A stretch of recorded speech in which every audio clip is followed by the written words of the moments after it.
1 minute, I'll just share my screen.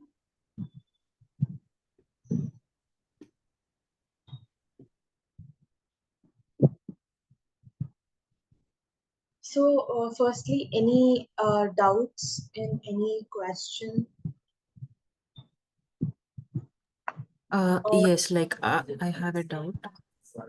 yeah, yes, please. The question which asks like one, let me go back to that question. What is the difference between insert and update? Okay. So what I have answered is it basically insert and update both exits the record, but the correct option is insert stays in the form itself and update go backs to the previous page. But even insert also go backs to the previous page, right? Insert and stay same in the same page. Yeah, just opening the code. Yeah, me too. I also have the same question. Doubt. Yeah, if you click on insert and stay, it will insert the record and stays in the same page. But if you So here the difference between insert and update operations. Mhm. Okay. So here they didn't mention insert and stay. Just insert button. Yeah. So Yeah, the option insert saves, changes, and remains on the. But But insert doesn't remain on the form, right? It go backs to the previous page. yes. So answer would be B, Oh, right? yes. Answer would be. Let me just check that. yeah. And insert creates new record and updates saves changes. Yeah, both exits So form. here, so the answer here which they have provided is option D is right. Insert saves, changes, and remains on the form. Update saves, changes, and exists the form. Okay, I guess insert. Havish, is this like Yeah. the Open inserted your record? open your dev instance. I will show it on the form. I have it ready. Okay. Yeah, now go Okay. to create So open. Open any incident. Yeah, on top, try there won't be insert in this fonts. So if you open any choice fields, so you can see that configure that dictionary. Yeah, scroll all the way to the down. Yeah, click new. Okay, now what you can do is put any values. Test. Yeah, test. No, on that. Yeah. No, don't submit it. Click on that hamburger icon. First save it. It's save. Now change the test to test 2. Yeah. Now you should see insert button there. Click on insert. So insert saves the record and exits. If you go back, you can see test 2 has saved it. You have a new record. It's saved and it exited the page. Now, if you open that and update that to test 3, now update, click on update. So it will update the record and it will go back. But in insert, it inserted and it went back. It saved the changes which you did. So previously it was test. So from there you clicked and made it as test 2. That means you have updated the record from test empty to test 2. That means the operation which you did is saving the changes to the existing form and inserting the record. That means creating a record. So if you go back to that quiz, Yeah. now let's read that question again. So what option D says, insert saves changes and remains on the form.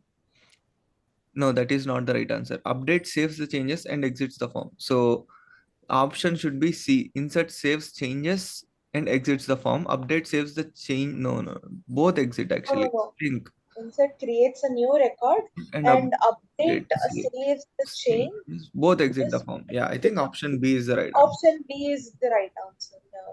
Yeah, Yeah. So let me change. it has option B. Hmm.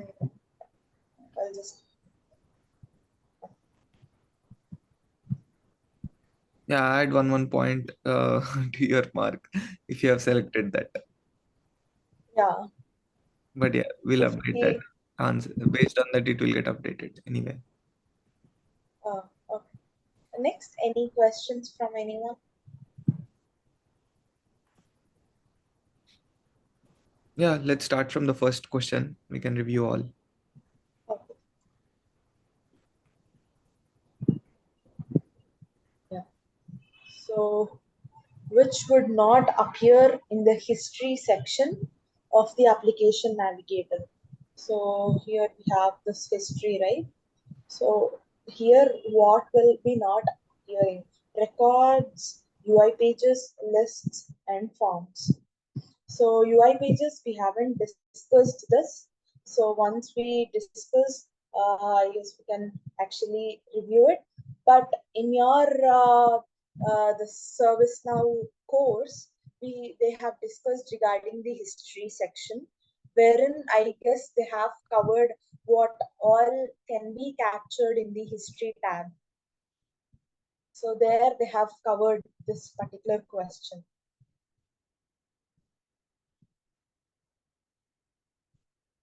And moving on to the next question. Is it clear? Yes. So moving on to next one. Yeah. What module in the service catalog application does an administrator access to begin creating new item? So it's obviously the maintain items. So here, in order to create anything, you'll search for maintain items. This is the module under the service catalog application where you'll be creating new catalog items. So this one. And next, yeah. Which one of the following statements describes the content of the configuration management? So CMDB basically. So here, so the CMDB is all about where it will store the tangible and intangible business assets. So it's basically explaining what is the definition of CMDB. So here, obviously, it stores these datas. So it's the first option. And coming to the next one, yeah. Which term refers to application menus and modules which you may want to access quickly and often? So, in order to access anything, we'll be using favorites, where you'll be making your records or anything and keeping it under favorites so that you can actually access it quickly. Next question. Which term best describes something that is created, has worked, performed upon it, and is eventually moved to a state closed? So here it actually says that it has to be created, worked, and then move to the state called closed. In reports, we don't have that option. And we have seen the workflow or flow, we just take a flow. So where it's the automation process where we don't have that event, this will trigger something, but it will not create or do anything such events. And coming to the task, so task is where here it will create the incident. Let's take incident, problem, change. These all come under the task, right? The child tables of task. So here the answer is task. And the next one, what is a formatter?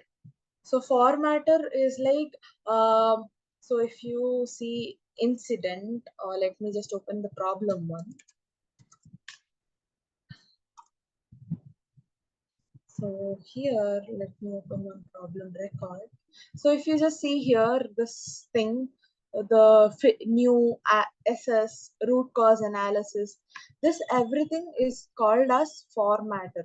If you go to the form design,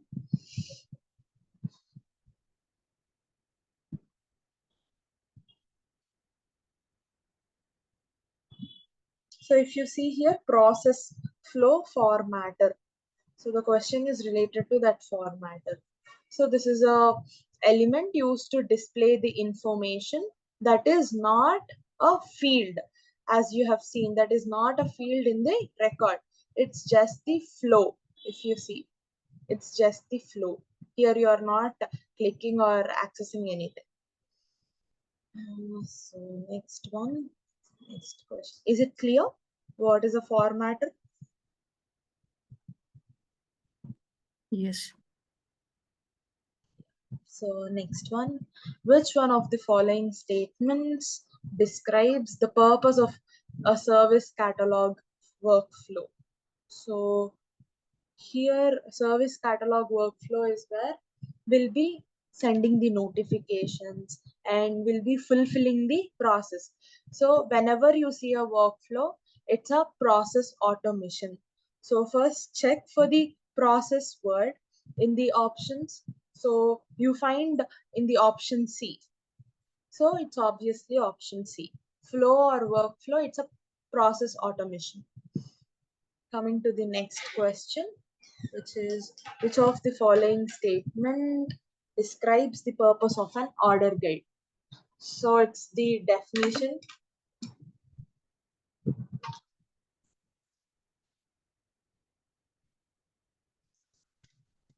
So definition of the order guide. Obviously, so in order to order multiple related items as one request, we'll be using an order guide. So next, so basically, if you see this whole exam, it's focusing on your theory and the practical. So whatever you have learned, the order guide, record producer, service catalog, anything, it's very important to know the definitions. Next, which type of interface enables you to display multiple performance analytics, reports, and other widgets on a single screen? So in the last session, we have seen the reports, right? So in the reports, you also have an option called dashboard, where you'll have all the reports placed in one place, placed at one place. If you see dashboards under performance analytics, under self-service also you'll have. So this is where let's take the incident one. This is one dashboard, out of box dashboard.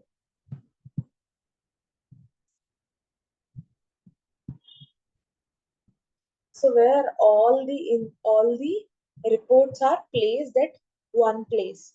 These are called as widgets. If you just click here, you can see these are called as widgets. So add widgets. So whenever you click this, you can click the category like reports or favorites or what kind of categories. So whatever you want, you can add over here. So that is where this dashboard come into the picture. Next, what is dictionary override? Very important question. So this is the field properties in the extended tables. So if you see the task table, so under which we have the incident. So we get some fields from the task table. In order to change anything in the incident, you will be writing the dictionary override. So where it will this sets the field properties in the extended tables. In the incident, you can set the field properties over there. That is called dictionary override.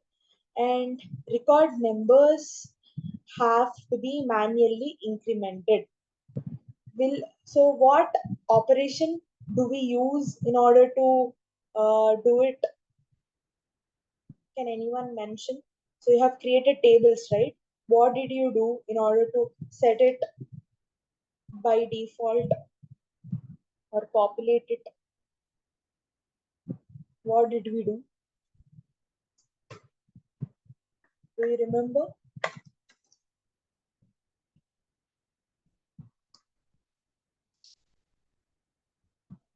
Anyone? Auto numbering. Yes.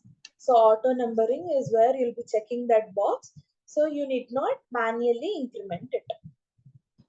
ServiceNow is a single instance, multiple tenant architecture. So it's false because ServiceNow is a single instance. It's not the multiple tenant architecture. And coming to the next question, which of the following concepts are associated with the ServiceNow CMDB? So the ServiceNow processes, tables and fields, and the dependency view. So let's go to the CMDB.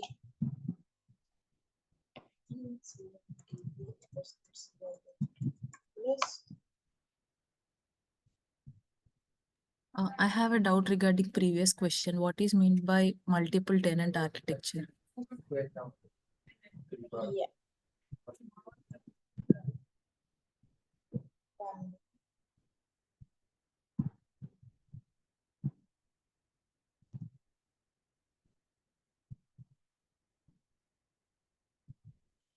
So basically, multiple tenant architecture is where in the single instance, it serves the multiple customers.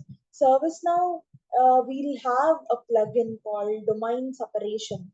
So by using that plugin, we can actually create our ServiceNow instance as a multiple tenant architecture. By default, ServiceNow will be like the developer instance, whatever we are using. It's by default, it's not a multiple tenant architecture. But the single instance, you'll have different domains where different customers will be using the same instance, where the data is segregated to them. So that is another concept which we call it as domain separation. When we install that plugin into the service now, then single instance. So this is my developer instance. So this developer instance will be used by multiple customers, but the data will be segregated. So for us, these problem records will be created, will be visible. For other customers, their problem records will be visible. So we'll again have another thing called domain separation. So where we'll be installing it. Is it clear? So by default, it's not a multiple tenant architecture. Yes. Yeah. So here, yeah, we are seeing the CMDB. So this CMDB, this is the form where you can see the fields and the dependency view. So dependency view is where if you see CMDB, this is again another class. Means under CMDBCI you have the class called computer. So like that you'll be having hardware, software, different classes. So this is all about the CMDB, where in that particular CMDB service processes will be there, and the tables and fields will be having, and it's basically like a database where you'll have the dependency view. Coming to the next question, which is, yeah, what are the four knowledge workflows available in the ServiceNow base instance? So we'll have first the approval publish, where we'll be requesting the approval from the manager of the knowledge base before in order to move that to publish state. So as I guess we have covered this topic in the ServiceNow course. So the admin course, the CSA course, will have the knowledge base. So in that, this is being this was covered, I guess. Am I right? In that course, it's there.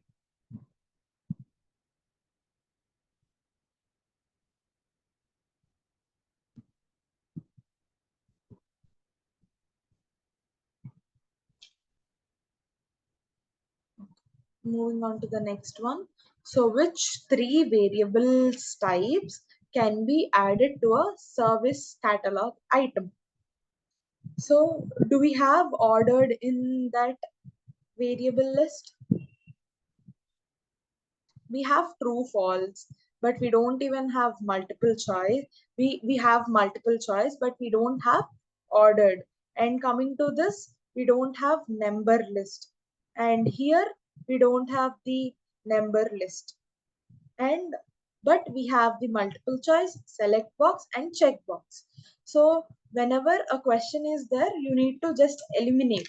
So here we don't see ordered there, number list here, so it's the repetition one. Here we see all of these three. So this is the answer. Next one, what is the master table that contains a record of each table in the database? So this is the option. So let's see in the service now. So if you just click tables under system definition, you'll find this. So if you see the table name sys underscore db underscore object. So that's the option. Next, what are the three components of a filter condition? So whenever you have the filter condition, so basically just go with the flow. If you see three components of a filter condition, where do you filter? In a table.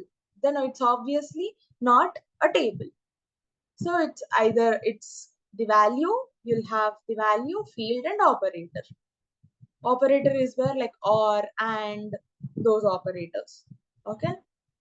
Next, there are dash common types of interfaces. So here they gave the answer like 6, but so here what exactly is the answer? Form, because the data which is entered on the form is the interface in order to enter anything by the end users. That's why here I kept the answer as form.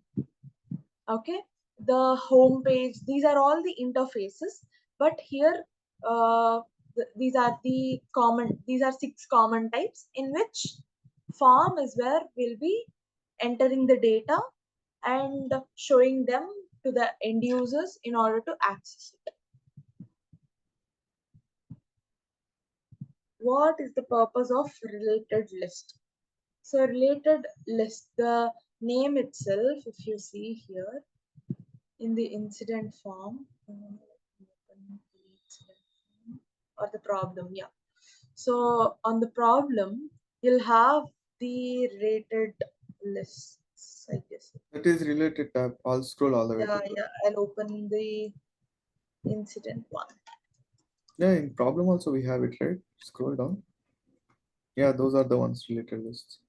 So here, Affected yeah. file. So here, if you can add any incident or anything, then you can get. So here, what is the purpose? Basically, to present the related records. So if I add any incident records here, so we call it as these are the incidents which are related to the problem.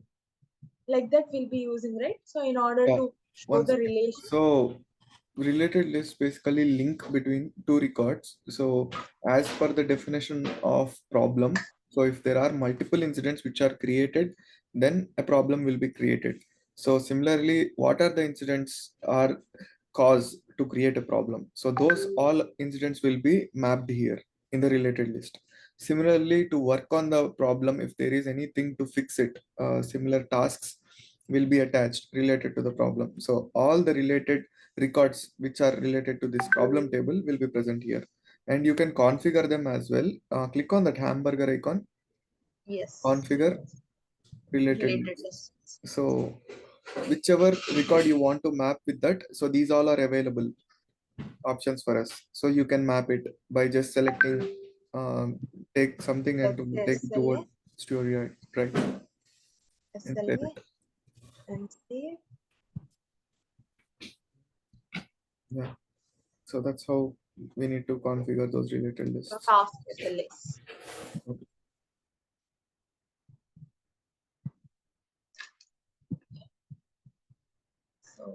the next one. So for administrators creating new service catalog items, what is the characteristic they should own about, I guess this is about service catalog variables. So these variables are basically global by default. First, let's come from the first. Service catalog variables can only be used in record producers. It's not that. So I'll just show you an example. Um,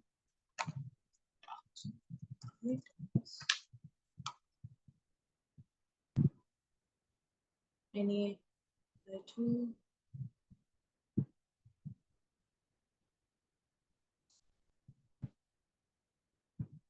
we don't have it.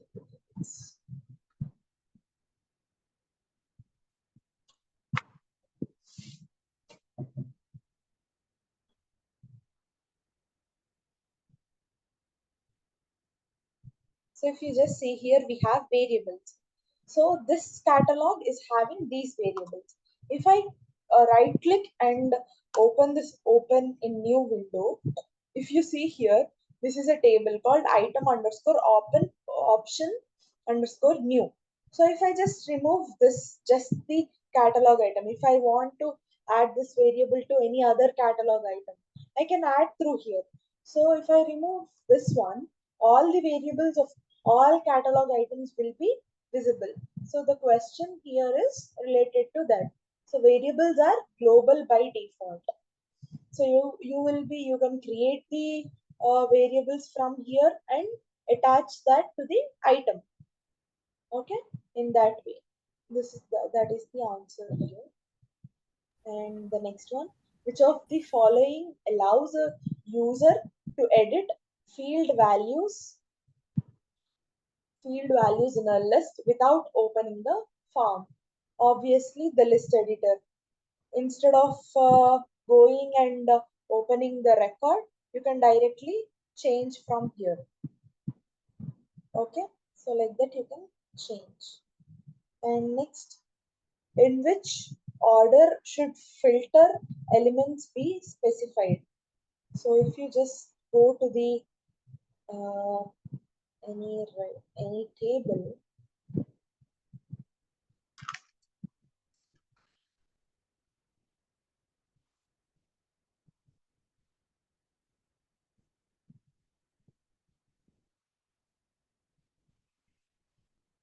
so here if you see, first the field, next the operator, and next the condition or the this one. So the first the field, and then the operator, and then the value. So active is the field, and is, and then the value. Yeah. So that is where the element filter is here, the order. And next, what is a record producer? So the definition itself says it creates the task-based records from the ServiceNow. So from the service catalog, it will create the task-based records. So whenever you see task-based record, then you can select that option. It's the direct question. Next, which one of the following statements is true about column context menus? So what is a column context menu? Where you can actually create quick reports, configure the lists, and export the data. So what exactly is a, so if you see here, if you see column options, if I can go, I can create the pie chart. So let me just see for state, this is the column option. If I want to create a report, I can create from here, pie chart. So if I just click on that, it creates a report with the state. See group by state, and it creates the report. So you need not go to the reports and do that thing. And export. You can export this whole data through like through XML or in the format of Excel, like that you can export.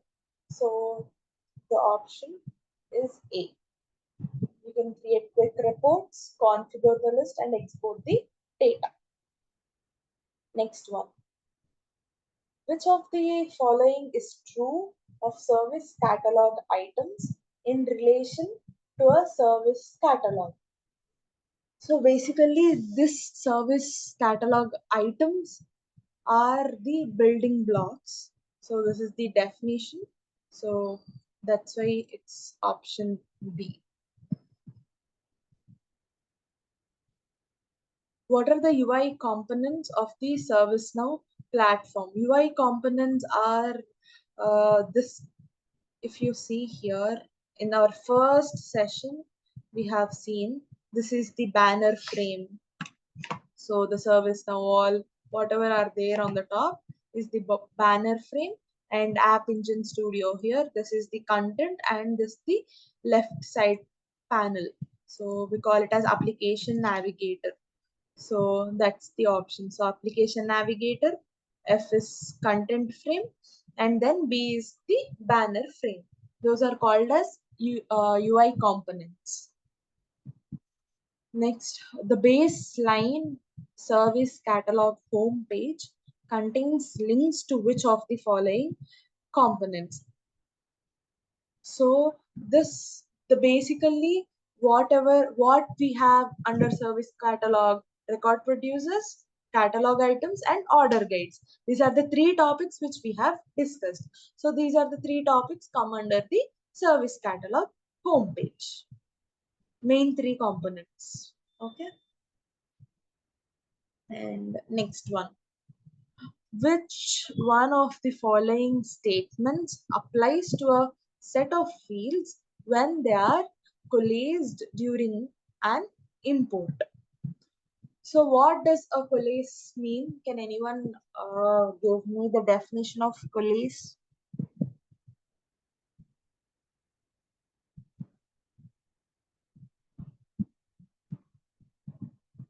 What is coalesce? We have learned it in the import sets, right? Yeah, it will search or it will find the duplicate values. It no. Whenever you make it true, then it will act like a unique field. So if the match is found, it will update the existing record. If the match is not found, it will insert the record. So that's why we'll be giving the coalesce in order to not create the duplicate records.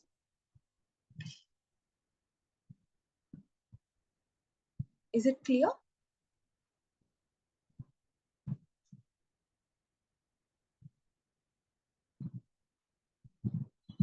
Is it clear?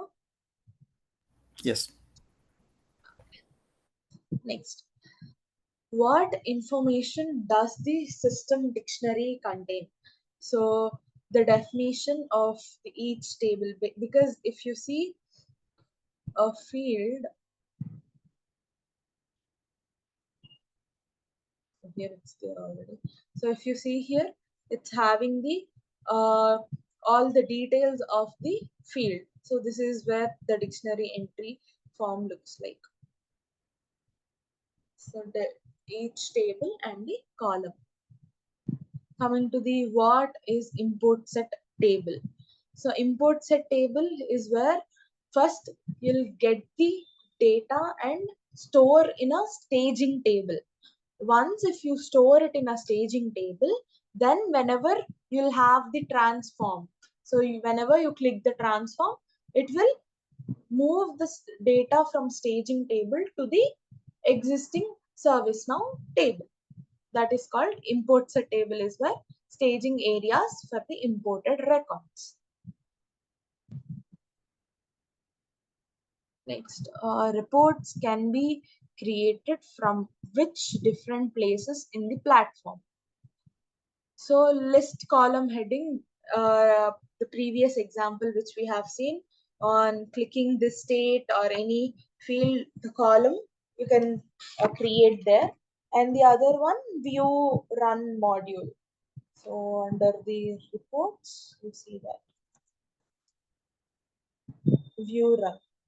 From where? From here you can create a new report. Next. When using the load data and transform map process, what is mapping assist used for? So mapping assist, you have a related link, right? Mapping assist and auto mapping. What does that do? It will map the fields using the field mapping. So obviously it's the definition. And group, the backend name of group table is sys underscore user underscore group. Direct question. When working on a form, what is the difference between insert and update? So we have discussed this. So the option B is the right answer. Insert creates a new record and update saves changes both, and this insert and update will exit the form. Which one of these applications is available for all users? So it's the direct question. So for any user, self-service is the application which is available, which they can actually access. So self-service is the answer. And next, tables are made up of which of the following? So obviously, whenever you see a table incident, it is having the records, and each record contains fields. That's why records and fields. Is it clear? Any questions? Hey, I have one question regarding the service catalog um, variables. Uh-huh. Can you go back to that question, please? You mentioned there is we don't have option to select the reference and list single Yes, test yes. values, right? Yeah, yeah. This one, right? Yeah, the one. But if you go to the service catalog and try to create a new variable, so we have those all those options. Mm-hmm. Okay, let me just click on here. Can you show me the question? Is it a multi-select or a single select? It's like this.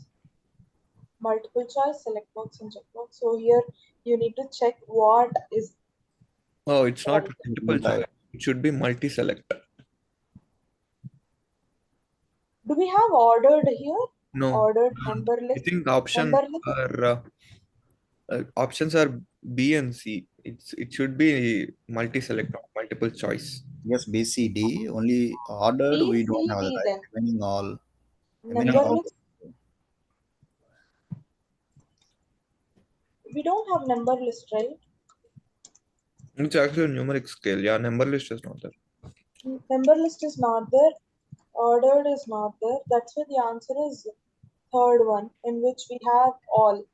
Like multiple choice, you have the multiple choice.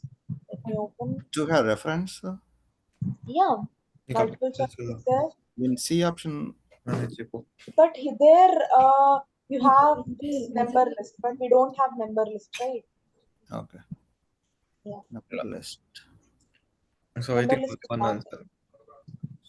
there. No. Got it. Thanks. Yes, Is it done? yes, yes, hub. Yeah, let's continue on business rules. And one small topic, and after that, we'll wrap. Okay, So, parallelly, we'll do CS admin and our track of application development. And after application development, we'll discuss few integrations uh, highly asked in the interview. And after that, we'll start interview. And parallelly, there will be two tracks. One track will be certification path, interviews, resume preparation, and the second path will be keep on. Will keep on discussing on new topics in the service now, new modules, and all those things. So one session will be like knowledge gaining, and one session will be like career improvement and all those things. So we'll use Friday sessions for improvement and Saturdays for learning new things. Okay. Continue, Manaswini. Okay. So, uh, while discussing the scripting topics, we have seen what are business rules. So, can anyone tell what exactly is a business rule in ServiceNow?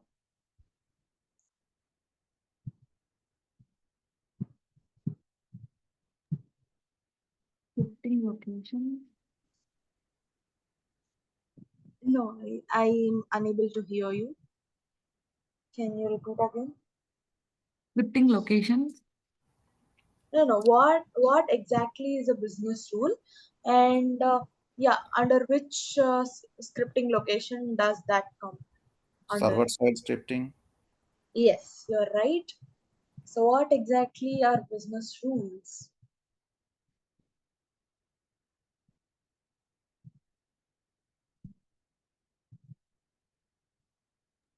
Whenever some change is made on or before on the database, and with the script we will do what to do with these changes.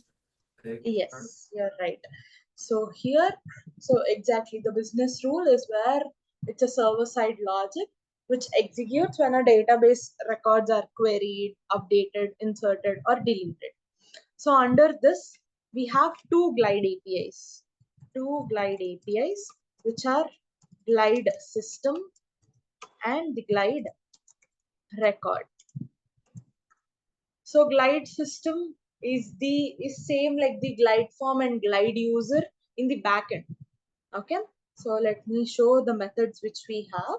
So coming to the Glide system, it what does this do is it will find the information about the currently logged in user. It will log the messages like add message, add info message, add error messages, which we have seen in the client side, right? G underscore form dot add error message, set value, set mandatory, like that. In the server side, we have this Glide system. So these are the methods. We have, I guess, 60 to 70 methods. Add error message info and beginning of last month, like that. So what you all have to do is just go through each method and try creating the Excel so that it will be useful to you also. Just go So through in it order once to, so that yeah, you just need to know what is there, so that while you are thinking a lot during your coding sessions, so you should understand which one you have to use. So you don't need to mug up everything, but you should know what are available for you.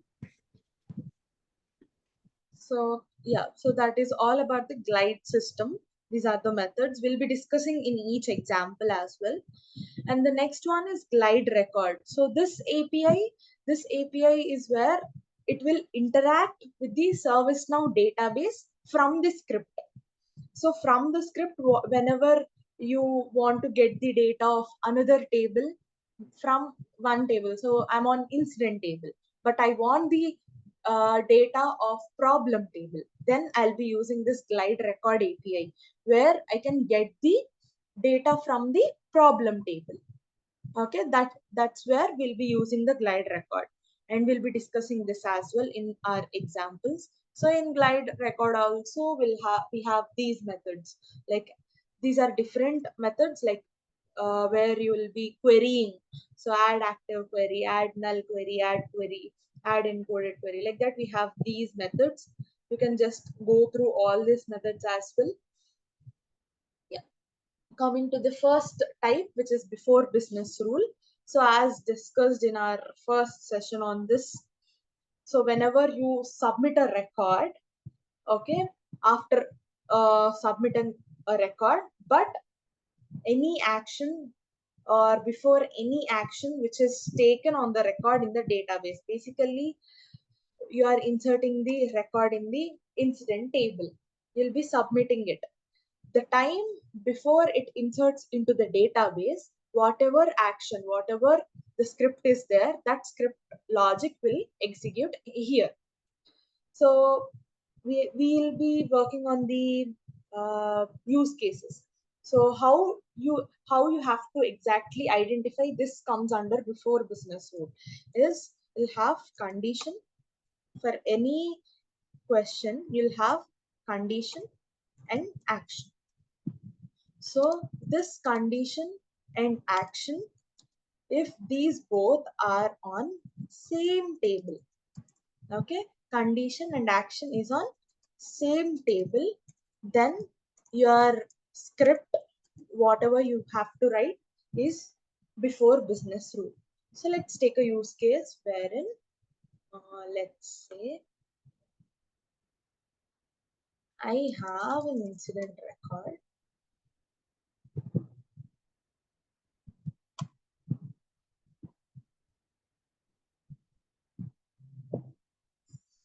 So whenever my category is hardware, this assignment group, while submitting, after submitting the record, this and before it is being stored into the database, the assignment group should set to hardware. If I select software and save the record, then the assignment group should map to software. So in order to achieve this scenario, if you see the condition is whenever the category is software. The action is assigning the assignment group to hardware, the software group. So the condition and action is on same table, which is on incident table. Then you have to go with before business rule. So I'll just open. So under system definition application, you have a module called business rules, wherein you can click on more.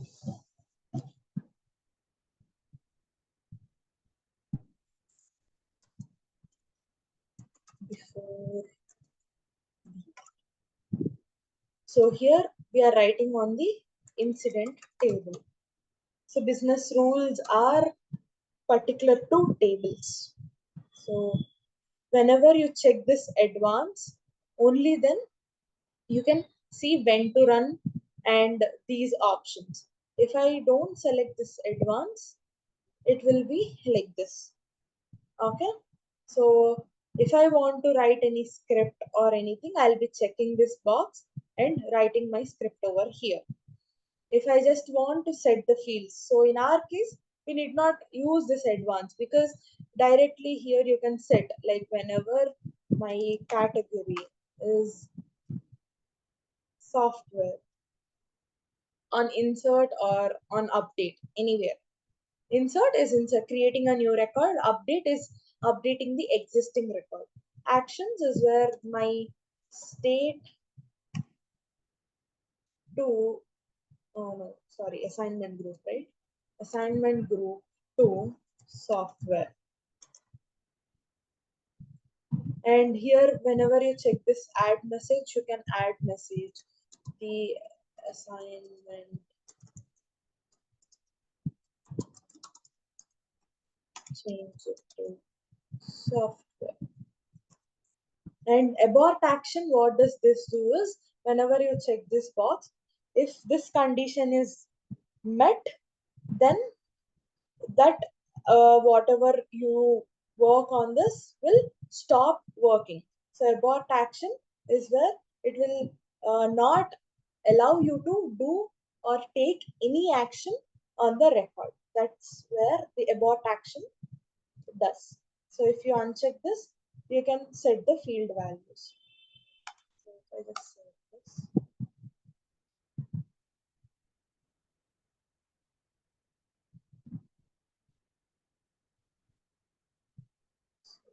Let me just save this to software. Remove them here. Stay.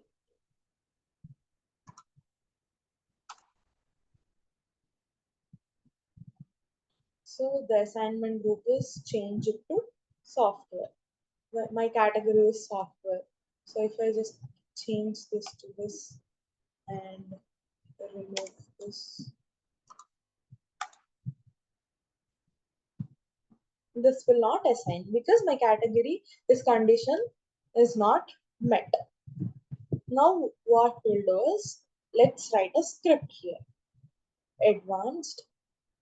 So whenever my category is software, let's say, let's, instead of adding here, you can also write your script here.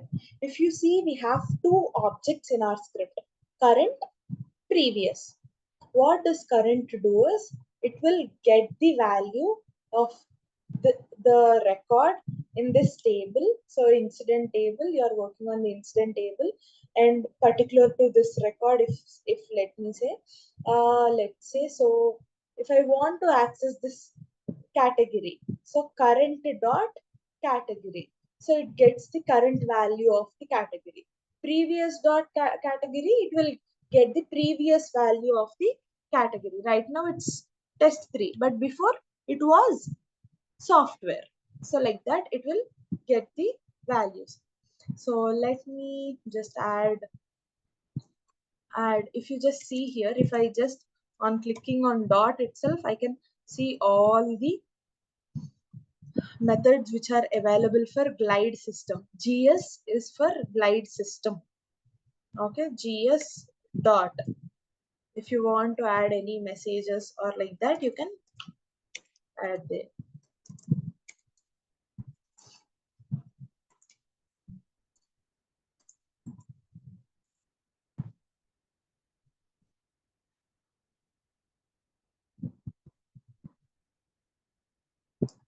Yeah.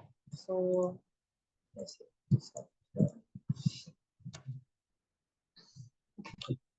So it got assigned, and in the advance, whatever you write, this will work.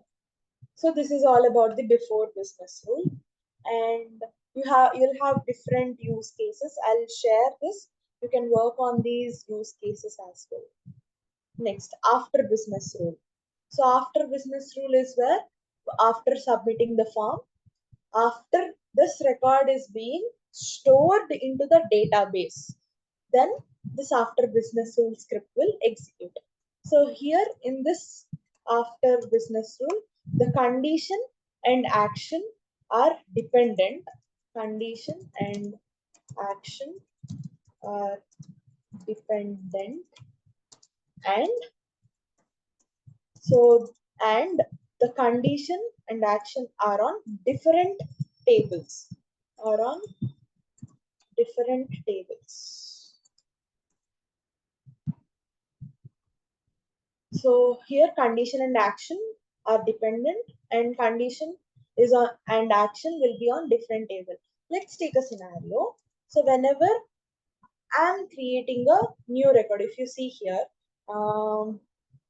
when business rule related to be accessed, it's a record time. Let me see one use case. Yeah. So when problem is created, the related incident state should change to on hold, and the on hold reason to awaiting caller. If you see here, we are writing the business rule on the problem table. Okay, the problem and the incident. Here it is related because the condition and the action is on different tables, and these both are related. So this problem is dependent on the incident. The incident is dependent on the problem. So that is where this after business rule works. Whenever a use case is given, first note these points. What is condition? What is action? Then it will be easy to us.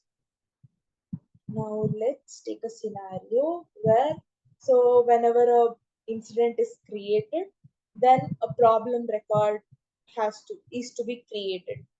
So let me just make this an active, create another business rule. Is it clear, the before business rule? Is it clear? Just thumbs up or anything, or unmute and tell so that we can move ahead.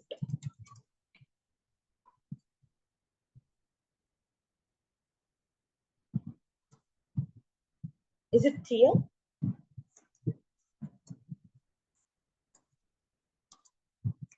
Yes. Everyone, yeah. So let's write incident. So after inserting a record, or let's take after inserting the incident record, it should insert a problem record wherein the fields, let's say the choice fields, we have the fields, right? The short description, category, assignment group. So these fields, so these three fields with these same values, it should create a problem record. So in order to do that, we'll be writing a script. So if you see, we have discussed glide record API. What does that do? It gets the data from the another table. So here we are on the incident table, but we want to insert a record in the problem table. In order to do that, we'll be writing a script for that by using the glide record method. Let's take problem object, some variable there, new glide record. So what does this new glide record do is, it gets the data from the problem table. It gets all the records from the problem table. Excuse me.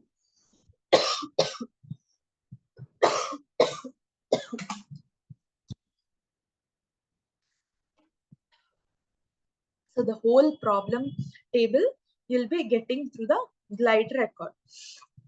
Now what I want to do, I want to assign. So you have this problem dot, let's go to the problem table, any problem record.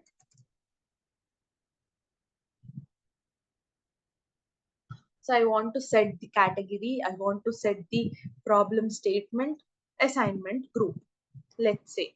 So problem dot, the backend name of this one. So the problem statement is short underscore description, short underscore description. So in order to assign this to the current incident short description, so current is an object which will get the data of the incident table and the short description of that incident. So this, let's take this is an incident. So this same short description should be mapped to the newly created problem record. Then you'll be assigning like this. Again, let's say this problem object dot category is equals to current dot category. The current category, we are mapping it. Again, problem object dot assignment group is equals to current dot assignment group. So you are assigning the values. You should actually insert the record. So in order to insert the record, you'll be writing, we'll have a method called insert. So what does this do is, this will insert the record into the table. Into the problem table, it will insert the record. So let's save this.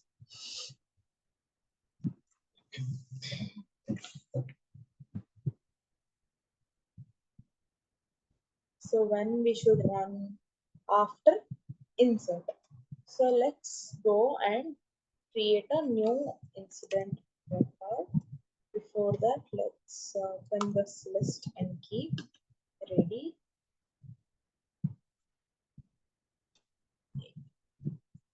Categories, software, test for problem insertion, and the assignment group to software.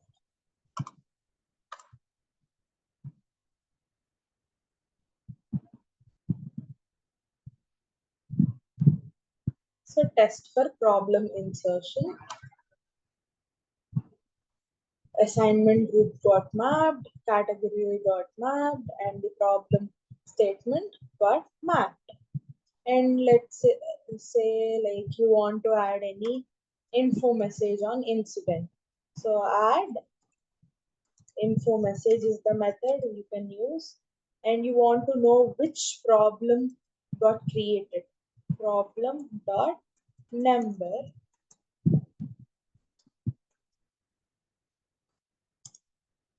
this record is created. So if you see problem dot number means it will get the newly created records number and it will print on the incident table on that record. Let's see this as well.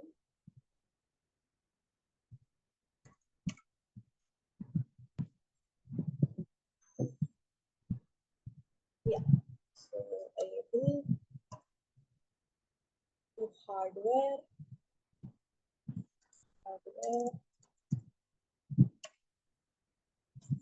that the test2 and save. So this is the record which got created. If you can just go and see.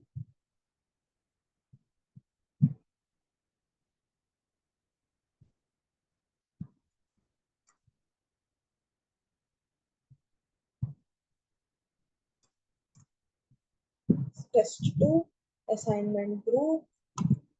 Is it clear? The after business rule.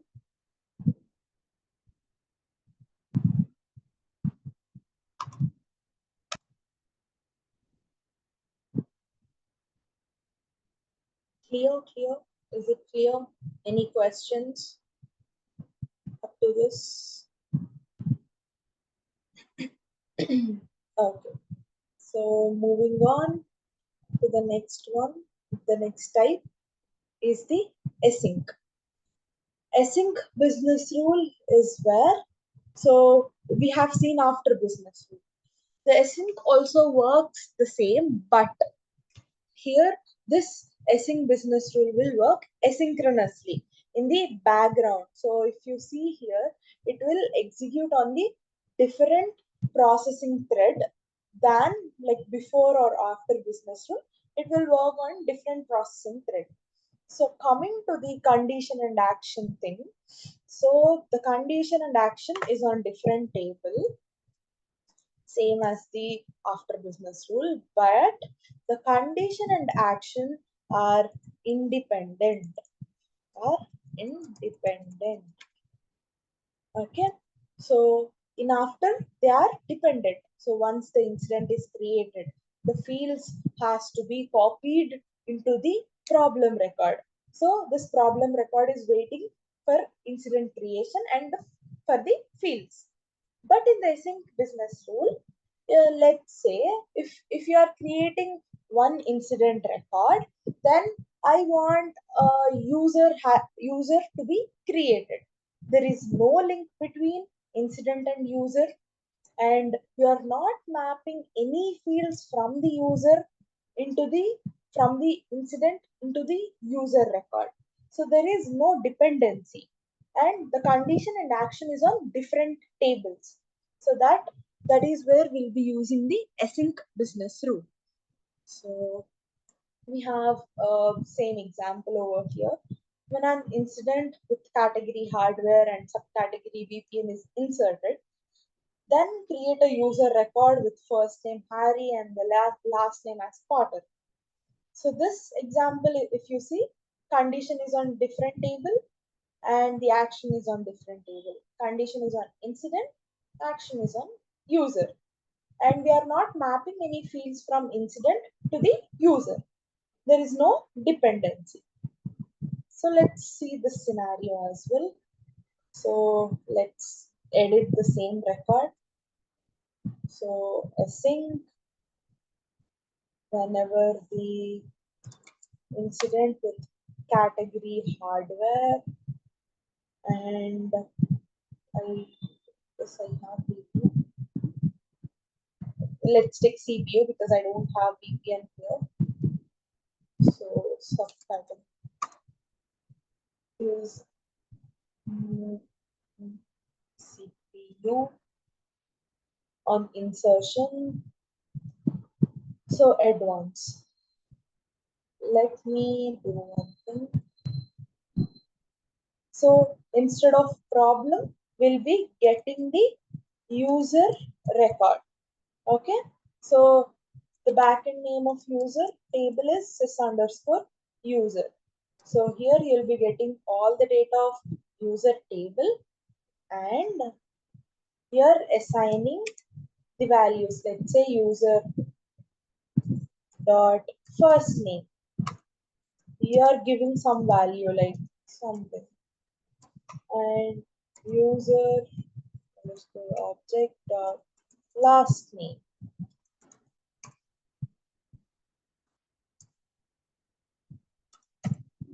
and user underscore object dot user ID. Let's go to the instant user record.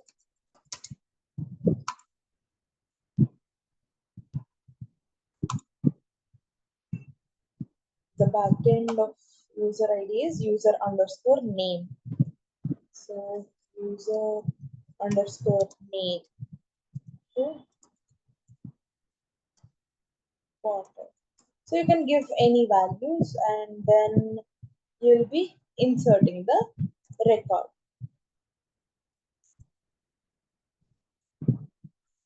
So now this is not needed for us. So on insertion, it will insert the new record. There is no dependency. We are not assigning anything from the incident to the problem. We are just giving the values. That's it. So there is no dependency. Let's save this.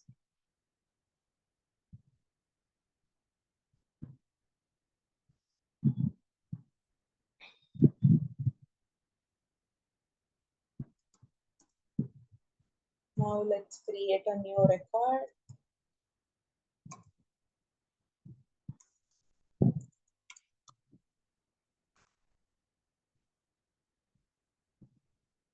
So we have created this, and if I come here and click on updated,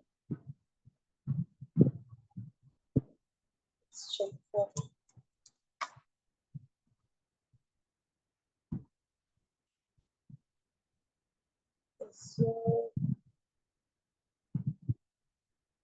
Sys_user. Oh, sorry. With the category hardware and subcategory CPU, we didn't give that. So category as hardware, subcategory as CPU, and test code user creation. And now if I say check for this Harry Potter, you can also give any values and fill the form. Your email, title, department. From the script you can give. Is it clear? Yes, but can you give any practical real life example where we use this? Because like we'll not be creating Yeah. hard coded users every time, right? So like any practical example? So for this practical example is where in the catalog items, let's say, yeah, C underscore, C underscore item dot list.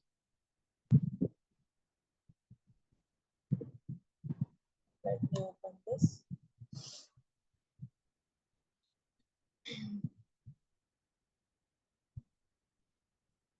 So here we'll be having catalog tasks, right? So this is one table, RATM is one table, catalog task is another table. So whenever all the catalog tasks are closed, only then this RATM should close.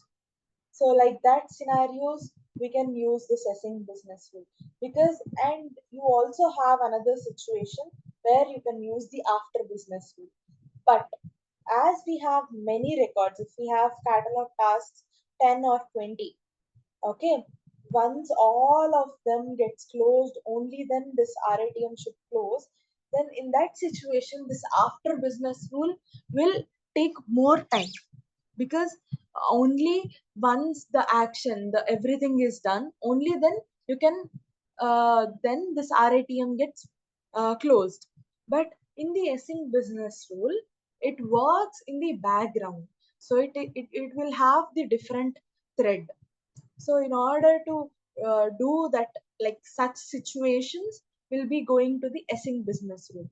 So it will close all of them in the background and then update the RATM. So in those situations, you'll be using, those are the real-time examples. Yeah. Is it clear? Yes. Yeah. We'll be discussing more examples as well. And next, the last type, which is display business rule.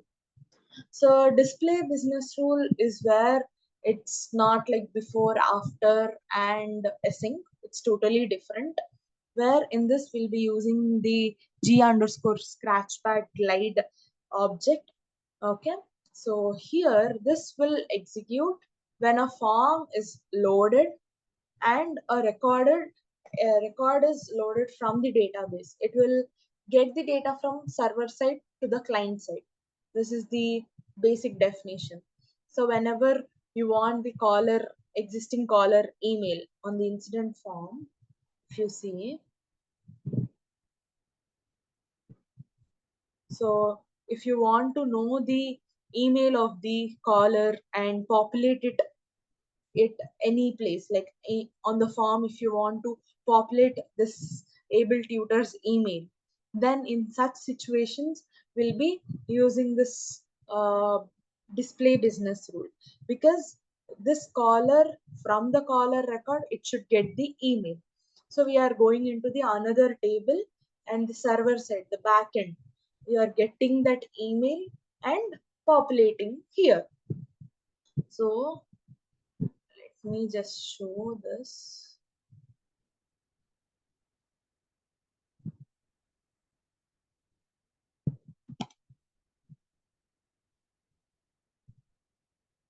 For display business rule, you need to create one business rule and client script, because you are showing the data to the client side. In the client side, you are showing the data.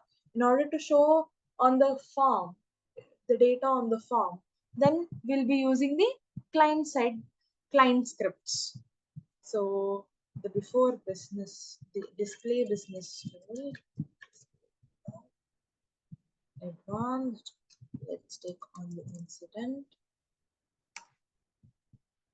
If I just select display, then you'll see all the operations are gone. How and why? Because display will just get the data from the server side and give to the client side. That's it. Its job is that. That's why we don't have any operations here. Okay. So in the advanced, as mentioned, we have this object called G underscore scratchpad. This will get the data from the server side and pass the data to the client side. So G underscore scratchpad dot email. Let's take, and you want the email of current caller. So here you will be dot walking to the fields. Current is the current record, current table. Caller underscore ID is the caller ID, this one, and his email. So this one, dot email. You'll be just storing that value in this. And now if I save, so I have created a business rule. As mentioned, I need to create one client script.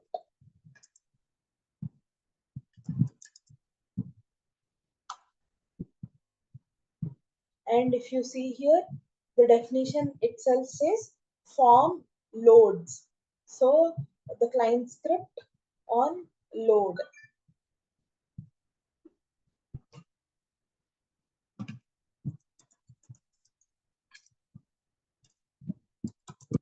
And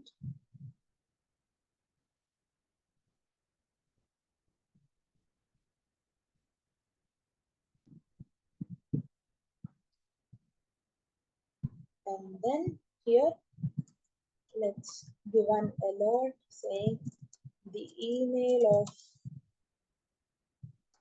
forward is, and here what you'll be giving is this thing. So you are storing the value of current caller's email, right? So that value you need to provide over here. And now if I save this, then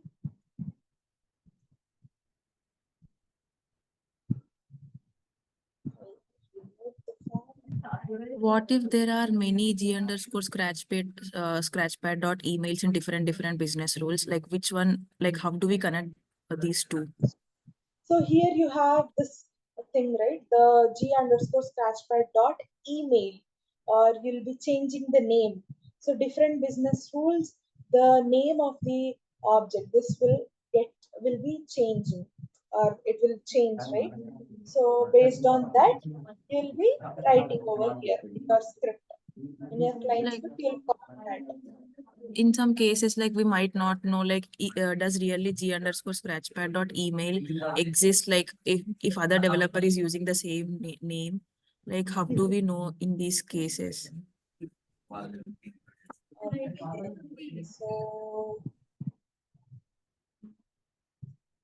I'll check on it because I didn't uh, go in that situation. I've not been in that situation. Yeah, sure. Sure. So Yes. basically, we are connecting this client script and business rule with that only G underscore scratchpad, right? Yes. Yes. Okay. Yes. Not email. Whatever you give here, that you can also give like message or anything. Yeah. So this particular thing will change. That's it. That is the main part. You'll get the value and everything. Same. It should be same. Okay.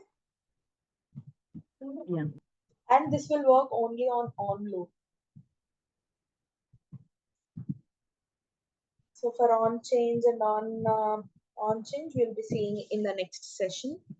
That is another topic. So this is all about the business rules. Is it clear?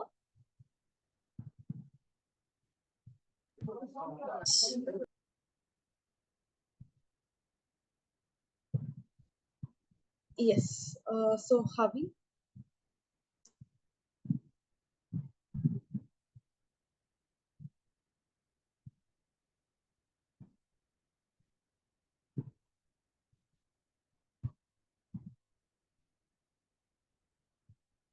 Haviesh.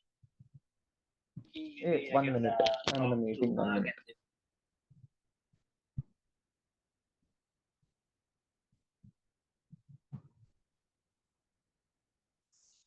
Yeah, if it is done, I can stop the recording. Yes, yes, it's done. Thank you. Thanks, everyone. Thank you.